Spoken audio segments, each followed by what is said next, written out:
Question number 8 देख रहे हैं सर एपी का। एक्सरसाइज 5.2 की बात हो रही है।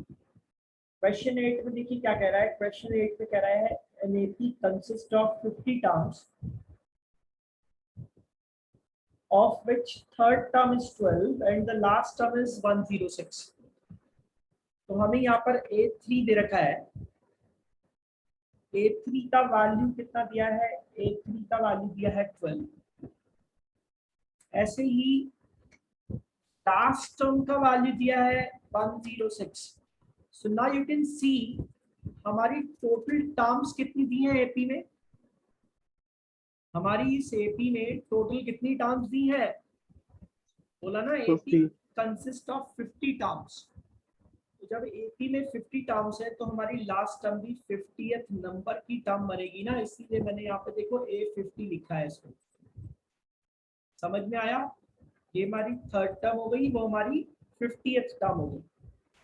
जब हमारी एपी में है ही 50 टर्म्स तो हमारी लास्ट टर्म 50th टर्म हो जाएगी। अब अगर हम यहाँ पर देखते हैं तो हमसे क्या पूछ रहा है? हमसे कह रहा है 29th टर्म निकालो। क्या निकालो? 29th टर्म निकालो। तो सर 29th टर्म निकालने के लिए आपको ये तो मालूम है कि हमें n का वैल्यू 29 दिया है, लेकिन ना तो हमें फर्स्ट टर्म पता है ना ही हमें लास्ट कॉमन डिफरेंस पता है। अनलेस हमें कॉमन डिफरेंस नहीं पता चलेगा, अनलेस हमें फर्स्ट टर्म नहीं पता चलेगी, हम यहाँ पर 29th टर्म नहीं निकाल सकते। तो क्या करें सर? हम यहाँ पर क्या करें बोलो सर? हमारी फर्स्ट टर्म सपोज a हो गई और कॉमन डिफरेंस हमारा d हो गया, तो थर्ड टर्म कैसे लिखोगे? a plus 2d। a plus 2d का वैल्यू कितना है? 12। ऐसे ही a प्लस 49d का वैल्यू कितना होगा? 106। तो सर अब ये टू अननोन वेरिएबल्स के साथ आपकी दो इक्वेशंस बन गई और इनको हम एलिमिनेशन मेथड लगाकर सॉल्व कर सकते हैं। तो देखो a से a कैंसिल हो जाएगा, क्या बचेगा हमारे पास? क्या बचेगा? 47d is equal to how much? How much? 94। ठीक है, माइनस में आएगा, माइनस से माइनस कैंसिल कर दिया मैंने। तो सर यहाँ पर d का वैल्यू हमें मिलता है 2। अब ये d का वैल्यू 2 अगर मैं इक्वेशन में रख दूं तो a का वैल्यू हमें कितना मिलेगा? a का वैल्यू मिलेगा हमें 8। तो सर हमें फर्स्ट टर्म पता चल गई, हमें कॉमन डिफरेंस पता चल गया। अब हमें A29 निकालना है, यानी कि 29th टर्म निकालनी है। तो 29th टर्म निकाल रहे हैं तो n का वैल्यू कितना हो गया? 29। मैं पहले ही बता चुका हूं कि nth टर्म मतलब n नंबर की टर्म का वैल्यू, और जब nth टर्म निकाल रहे तो वहां पे नंबर ऑफ टर्म कितनी है? नंबर ऑफ टर्म्स हमारी n है। ठीक है ना, दोनों बातें अलग अलग है, इसमें कंफ्यूज नहीं होना है। तो 829 कैसे निकलेगा? First term plus n minus 1 into d. D का वैल्यू कितना है? 2। तो अब सर सॉल्व कर दीजिए इसको। 8 प्लस 28 इंटू 2 यानी कि 56। तो हमारा 829 निकल कर आया 64। That's it. आप चाहते तो इसे ओरली भी सॉल्व कर सकते थे। बताऊं ओरली सॉल्व करना? हाँ सर। ओरली सॉल्व करना बताऊं? सिंपल बात देखो, बता दो सर। थर्ड टर्म से 50th टर्म पर पहुंच रहे हो आप। ठीक है, एक सिंपल सी बात बताओ कि तीसरे नंबर की टर्म दे रखी है 12 और 50वें नंबर की टर्म दे रखी है 106। तो ये 12 से 106 हो रहा है, तो आपका 94 का इंक्रीज क्यों हो रहा है आपका? क्योंकि आपने कॉमन डिफरेंस ऐड किया होगा ना। अरे यार, बार बार आप कॉमन डिफरेंस ऐड कर रहे हो तभी आपकी एपी बन रही है ना। तो थर्ड टर्म से 50th टर्म तक जाने के लिए आपने 47 बार कॉमन डिफरेंस ऐड किया होगा, और वो 47 बार जो कॉमन डिफरेंस ऐड किया है उसी की वजह से हमें 94 का इंक्रीज मिल रहा है। तो यहाँ पर हमारा कॉमन डिफरेंस कितना निकल कर आया, 2। सीधा सीधा कर सकते हैं, लिखने की जरूरत नहीं है, ओरली आ रहा है। कॉमन डिफरेंस 2 है, थर्ड टर्म हमारी 12 है, तो 12 में से 2 माइनस कर दो 2 बार, तो फर्स्ट टर्म कितनी हो गई, 8। थर्ड टर्म में से 2 बार कॉमन डिफरेंस माइनस करेंगे तो फर्स्ट टर्म मिलेगी ना। हमारा कॉमन डिफरेंस 2 है, थर्ड टर्म 12 है, तो सेकंड टर्म क्या होगी, 10। फर्स्ट टर्म क्या होगी, 10 माइनस 2 यानी कि 8। तो सर ओरली निकाल सकते हैं, आपको इसमें क्या करने की जरूरत थी। अभी भी नहीं आया समझ में, तो ऐसे देखो, इस फर्स्ट टर्म में आपको क्या निकालना है, 29th टर्म निकालनी है। तो इस फर्स्ट टर्म में आप कॉमन डिफरेंस कितनी बार ऐड करोगे 29th टर्म मिले, 28 टाइम्स कॉमन डिफरेंस ऐड करोगे। तो कॉमन डिफरेंस ऐड करोगे 28 टाइम्स, तो सर 29th टर्म मिल जाएगी। तो यहाँ पर देखो 29th टर्म कितनी आ रही है, 64। अभी समझ में आया, अभी भी नहीं आया समझ में। हाँ सर, तो आ सर गया सर। ओरली कर सकते हैं, इसमें क्या लिखने की क्या जरूरत है। अब कहो सर ये ओरली करने के नंबर तो मिलेंगे नहीं, मैं भी यही कह रहा हूँ नहीं मिलेंगे, लेकिन बेटा केस स्टडी में काम आएगा, केस स्टडी में काम आएगा, शॉर्ट क्वेश्चन में काम आएगा, जहाँ पे हमें सॉल्यूशन लिखना होता। समझ रहे हो, 16 मार्क्स का तो अभी भी एक नंबर का क्वेश्चन है आपका, पैटर्न के हिसाब से। पैटर्न मालूम है ना, 4 केस स्टडी मिलेंगी, 5 मिलेंगी, 4 करनी होगी, हर केस स्टडी में 4 क्वेश्चंस मैंडेटरी हैं। तो 16 तो यही हो गए 1 मार्क के एमसीक्यू। फिर 1 मार्क के 16 क्वेश्चन आपके फिल इन द ब्लैंक्स है, जो 1 वर्ड में आपको लिखना होगा उनका आंसर। तो 32 मार्क्स के क्वेश्चन तो शॉर्ट क्वेश्चन है, जहां पर आपको सोल्यूशन नहीं लिखना है। तो क्यों नहीं हेल्प करेगा भाई, 40% क्वेश्चन तो एक नंबर पे बेस्ड हो गए, जहां पर हमको आंसर लिखना ही नहीं है, सब सोल्यूशन लिखना ही नहीं है। समझ में आया। अभी नेक्स्ट देखो हाँ क्वेश्चन 9 सर। क्या कह रहा है।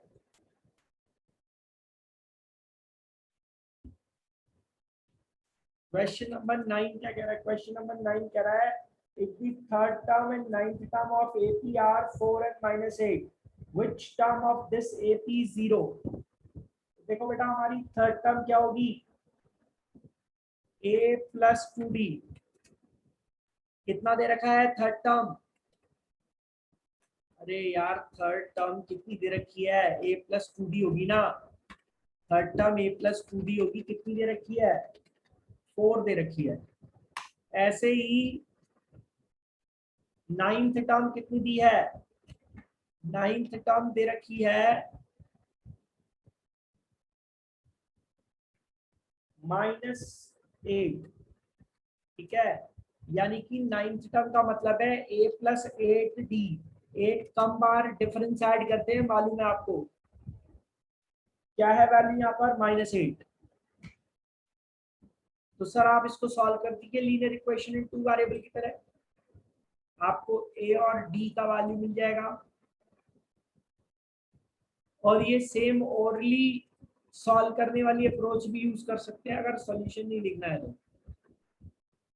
तो यहां से क्या मिला हमें, अरे a से a कट गया, -6d इज इक्वल टू क्या मिला, अरे यार बोलते ही नहीं है यार, 12 मिला ना 12। और d का वैल्यू क्या है हमारा, -2। तो हमारा कॉमन डिफरेंस -2 आ गया सर। ठीक है, कॉमन डिफरेंस -2 आया, तो फर्स्ट टर्म कितनी मिलेगी हमें, बोलो जल्दी। a का वैल्यू क्या आएगा हमारा, a plus 2 इंटू -2। पहली इक्वेशन में रख रहा हूं वैल्यू, यहाँ से देखो a minus 4 is equal to 4, a का वैल्यू हमारा आता है 8, ठीक है। फर्स्ट टर्म हमारी 8 आई। अब हमसे क्या पूछ रहा है, हमसे पूछ रहा है कौन सी टर्म इस एपी की 0 होगी।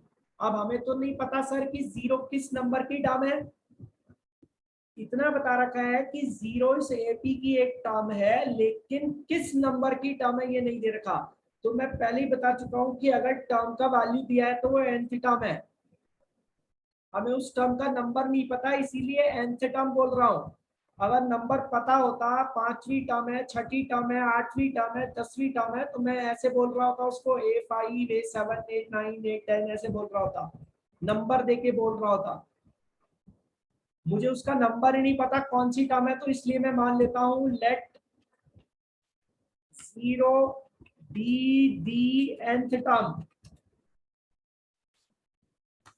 तो अब इसके हिसाब से मैं 0 को इक्वेट करूंगा, यहाँ पर मुझे n का वैल्यू नहीं पता, वही मुझे निकालना है। तो फर्स्ट टर्म क्या है मेरी 8, common n minus 1, common difference क्या है हमारा, कॉमन डिफरेंस है हमारा -2। समझ में आया? तो इसको सॉल्व कर दो सर।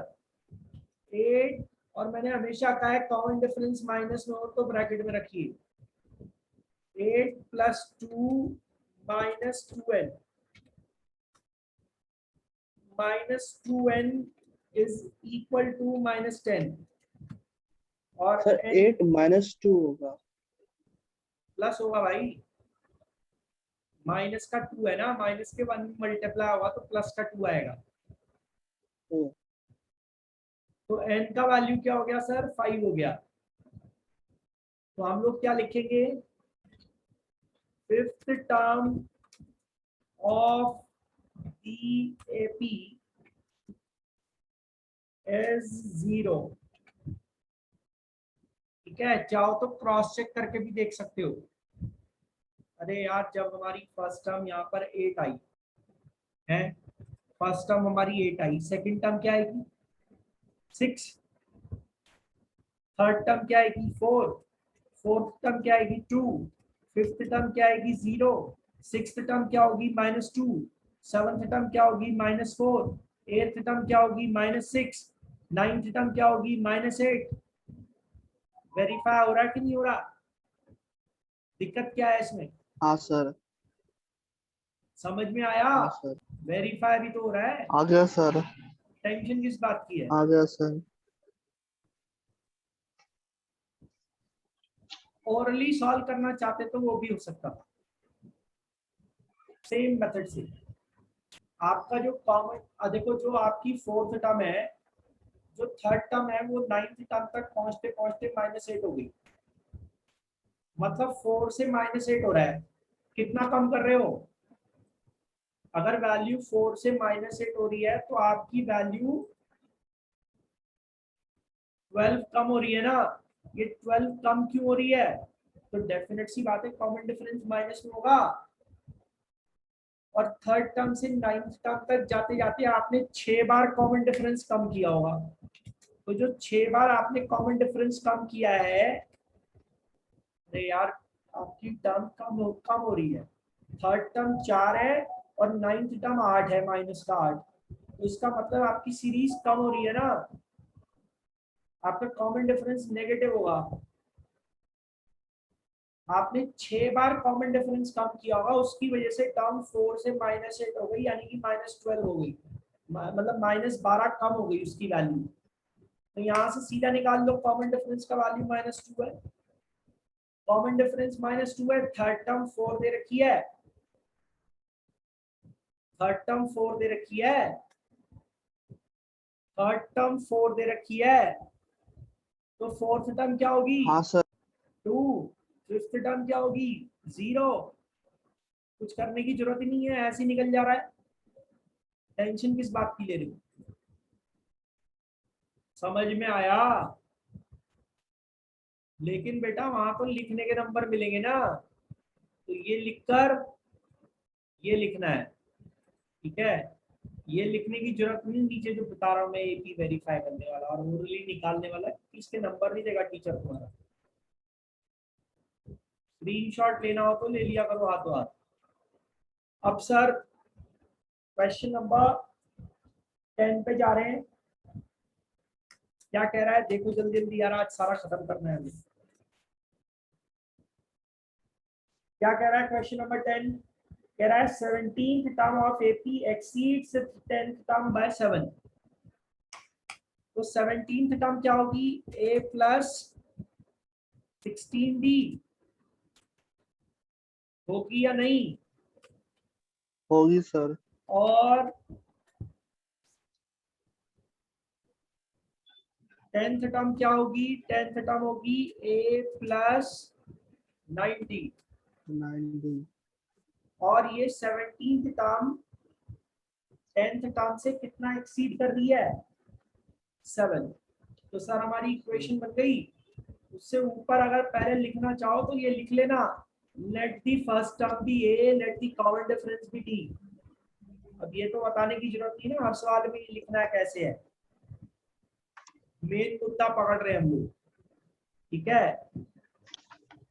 अरे यार हमारी ये 17th टर्म में से हम माइनस कर रहे हैं अपनी 10th टर्म को, ठीक है। और ये डिफरेंस 7 था, हमने लिख दिया। अब देखो a से कैंसिल हो जाएगा, ब्रैकेट ओपन करोगे a से कैंसिल हो जाएगा, 7d इज इक्वल टू 7 मिलेगा, कॉमन डिफरेंस का वैल्यू आपका 1 हो गया। सीधी अप्रोच वैसे भी यूज कर सकते थे कि जो 7 का डिफरेंस है वो 7 बार कॉमन डिफरेंस हमारा यहाँ पर ऐड हो रहा होगा 10th टर्म से 17th टर्म तक जाते जाते, तो वो 7 बार जो कॉमन डिफरेंस है वो 7 के बराबर है, यानी कि डिफरेंस हमारा 1 हो गया। इक्वेशन सॉल्व करके भी फाइंड कर सकते थे, ठीक है। कॉमन डिफरेंस 1 है, फर्स्ट टर्म निकाल लो यहाँ पर। फर्स्ट टर्म क्या आएगी? a plus 1 9 into 1 is equal to 7। 10th term वाली वैल्यू में रख रहा हूँ मैं कॉमन डिफरेंस। तो यहाँ से हमारे a का वैल्यू निकल कर आया -2। क्या पूछ रहा है वो?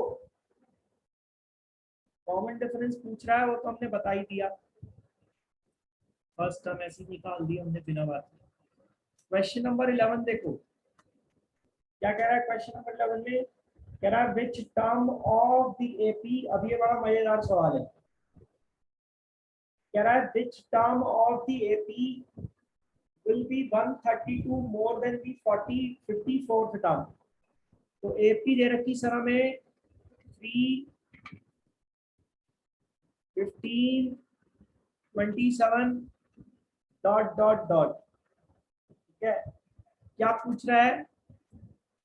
Which term will be 132 more than its 54th term. अब ये बड़ा मजेदार सवाल क्यों है, ये अभी थोड़ी देर में आपको पता लगेगा। तो बेटा सबसे पहले अपने को क्या निकालना है? सबसे पहले हमें 54th टर्म का वैल्यू पता होना चाहिए, तभी तो हम उसमें 132 ऐड करके अपनी वैल्यू को निकाल पाएंगे, उस टर्म को निकाल पाएंगे जिसका नंबर हमें निकालना है ना। तो सबसे पहले हम क्या करते हैं, सबसे पहले हम अपना 54th टर्म निकालते हैं। देखो फर्स्ट टर्म क्या हमारी 3, कॉमन डिफरेंस क्या है हमारा 12, ठीक है। अब यहाँ पर आप सबसे पहले क्या करो, सबसे पहले आप A54 निकालो। तो 54th टर्म कैसे निकलेगी? 3 प्लस 54 माइनस 1 इंटू डी, ठीक है। तो 54th टर्म का वैल्यू क्या आया देखो, 3 प्लस 53 इंटू 12, 53 इंटू 12 बनेगा 536। सही लिखा है मैंने? 636 आएगा। और 54th टर्म हमारी बन गई 639। समझ में आया? अब हमें क्या चाहिए, क्या चाहिए हमें, बोलो जल्दी। हमें उस टर्म का नंबर निकालना है जो 54 से 132 ज्यादा है। तो आप यहां पर क्या लिखोगे, टर्म मोर देन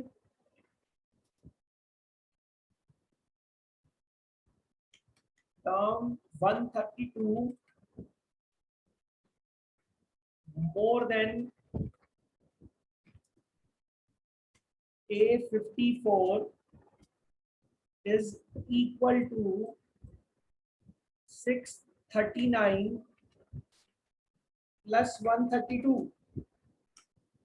सही लिख रहा हूं ना मैं?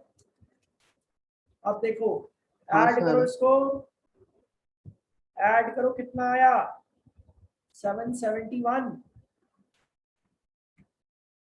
ठीक है, अरे भाई ठीक है ना? तो वो टर्म जो हाँ सर। 54th टर्म से 132 ज्यादा है, उसकी वैल्यू निकल कर आई 771। अब मुझे ये निकालना है कि 771 जो है उस टर्म का नंबर क्या होगा।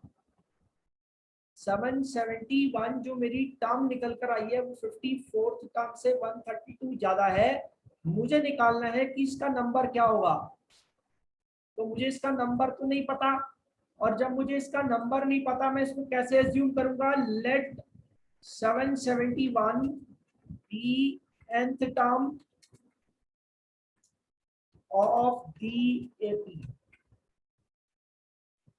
स्कूल में बहुत फालतू की बकवास होती है, वो अभी आपको पता चलेगा क्यों होती है, और हम भी बकवास ही कर रहे हैं यहाँ पे थोड़ी देर से। 771 is equal to first term कितनी हमारी 3 इंटू n-1, ठीक है, into n-1, sorry plus n-1 into d. D का वैल्यू हमारा 12 है। तो अब सर हम इक्वेशन को सॉल्व करते हैं। 771 is equal to 3 plus 12n-12, ठीक है। अब जरा इसको सॉल्व करो, कितना आ रहा है, 12n इज इक्वल टू 780, और हमारे n का वैल्यू निकलता है 780 डिवाइडेड बाय 12 यानी कि 65। तो अब हम लिखेंगे the required term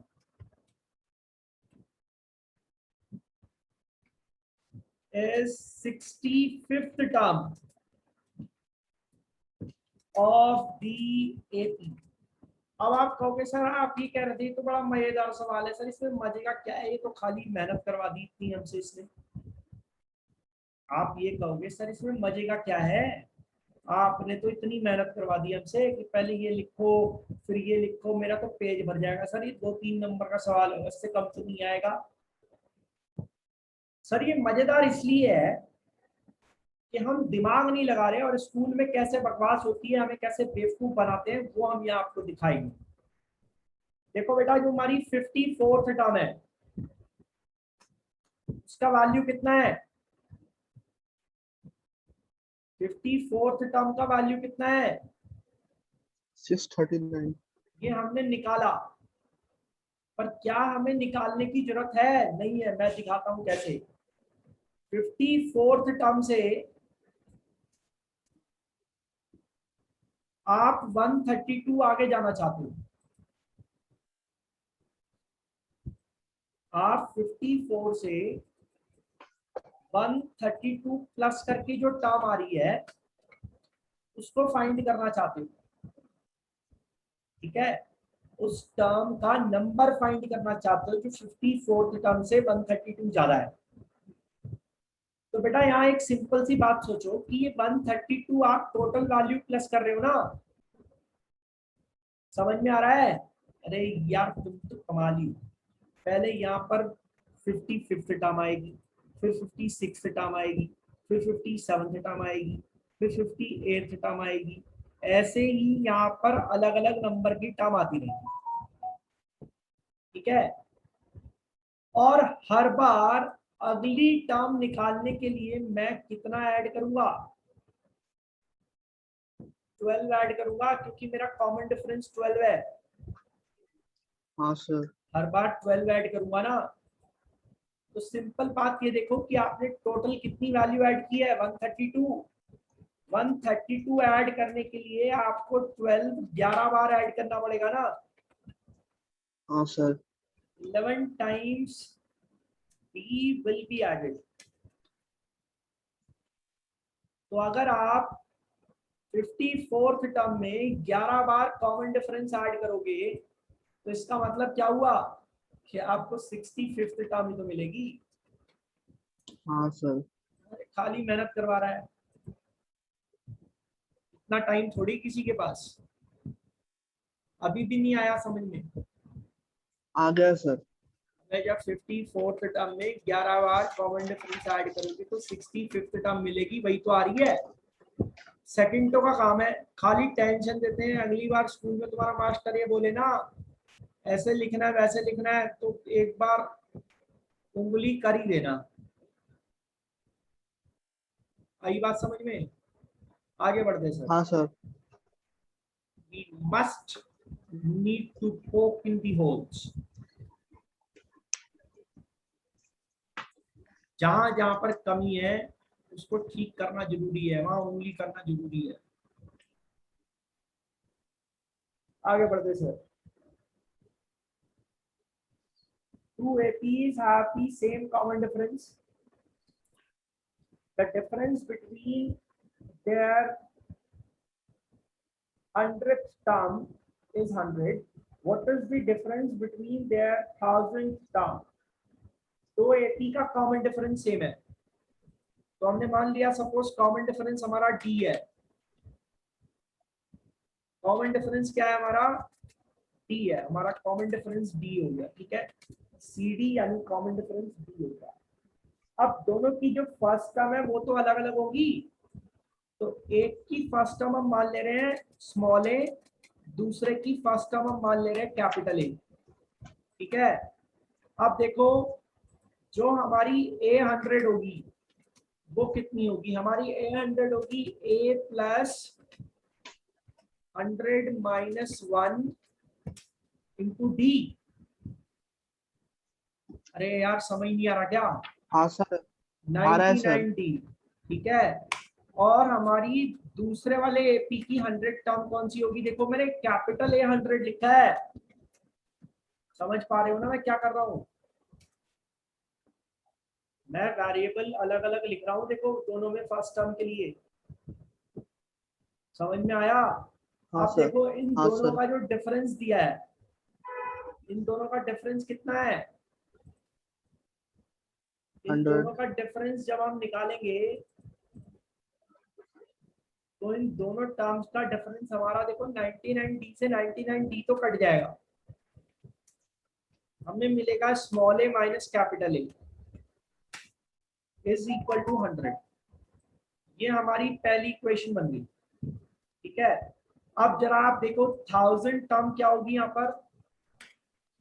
small a 1000 is equal to a plus 999D, और हमारा कैपिटल ए 1000 कितना होगा? Capital a plus 999D। दोनों के बीच का डिफरेंस कितना होगा? जब दोनों के बीच का डिफरेंस लोगे तो वो स्मॉल ए माइनस कैपिटल ए तो आएगा। हाँ सर।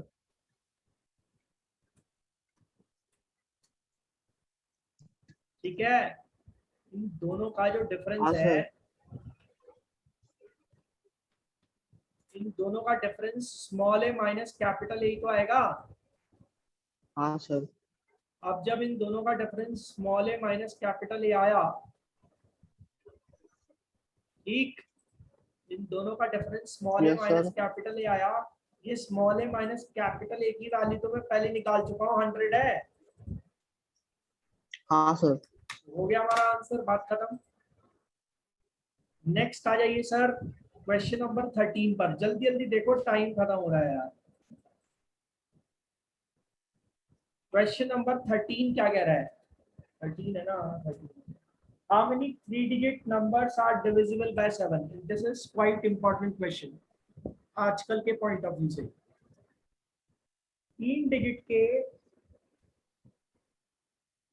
वो नंबर्स कितने होंगे जो 7 से डिविजिबल है? तो इसके लिए सबसे पहले हमें फर्स्ट नंबर फाइंड करना पड़ेगा, क्योंकि पहले एपी बनाऊंगा और 7 से डिवाइड होने वाले जितने भी नंबर्स हैं वो एपी ही बनाएंगे, क्योंकि 7 से डिवाइड होने वाले नंबर 7 के डिफरेंस में मिलेंगे। 7 के जो मल्टीपल्स हैं वो 7 के डिफरेंस में मिलेंगे मुझे। तो फर्स्ट नंबर, फर्स्ट 3 डिजिट का नंबर जो कि डिविजिबल है 7 से, कितना होगा? 105। और लास्ट 3 डिजिट नंबर, अबे इतना तो देख लोगे, डिविजिबल बाय 7। 10th में आ गए हो भाई, इतना तो देख लोगे। Last 3 digit number divisible by 7 कितना होगा? 994। समझ में आ रहा है? नहीं आ रहा है समझ में? अबे 3 डिजिट का पहला नंबर क्या है? 100। क्या 100 7 से डिविजिबल है? नहीं है। 101 है क्या? नहीं है। 102 है क्या? नहीं है। तो पहला 3 डिजिट का नंबर जो 7 से डिविजिबल है वो 105 है ना। और लास्ट हाँ 3 सर। डिजिट का नंबर 999 होता है। क्या 999 7 से डिवाइड हो रहा है? नहीं हो रहा। 999 नो को सर। 7 से डिवाइड करोगे तो रिमाइंडर 6 आएगा। वो 6 निकाल, 5 आएगा, वो 5 निकाल दो, 994 बचेगा, वो 7 से डिविजिबल है। तो यहाँ पर इस हिसाब से हमारी एपी क्या बनेगी? हमारी एपी बनेगी 105, कॉमा 112, कॉमा 119। समझ पा रहे हो? और ऐसी कहां तक जाएगी हाँ ये? सर। ऐसी ये जाएगी तुम्हारी 994 तक। तो यहाँ पर ये 994 को मैं nth टर्म मान सकता हूँ। अरे यार, जो भी नंबर होगा इस 994 का उतनी ही टर्म्स अवेलेबल होंगी ना यहाँ पर। तो हमारी फर्स्ट टर्म क्या हो हाँ गई? सर। 105। काव्य समझ में आ रहा है तेरे को?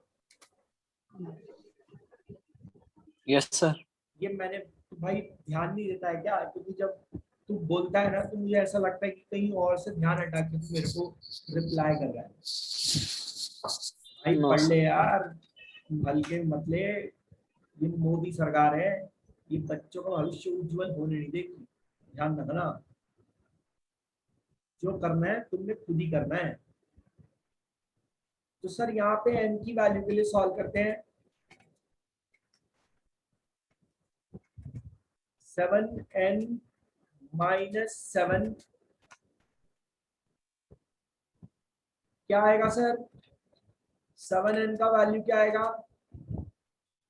98 माइनस करोगे ऊपर जाके, 98 माइनस करोगे ऊपर जाके क्या मिलेगा? 892। ठीक है, 896। तो n का वैल्यू क्या आया? 896 अपॉन 7, यानी कि 128। 128 आ रहा है। हाँ सर। 128। और इसके लिए मैंने आपको एक और शॉर्ट ट्रिक भी बताई थी कि अगर आपको एपी में सीधा नंबर ऑफ टर्म्स निकालनी है तो आप last term minus first term upon common difference plus 1 के कॉन्सेप्ट से भी निकाल सकते हो। हाँ सर। मतलब 994 माइनस, स्क्रीनशॉट ले लो इसका, टाइम खत्म होने वाला है। 105 अपॉन 7 प्लस 1 करेंगे तो भी हमारा वैल्यू सीधा 128 आ जाएगा। Last term minus first term upon common difference plus 1। Rejoin करो, स्क्रीनशॉट लो फटाफट इसका।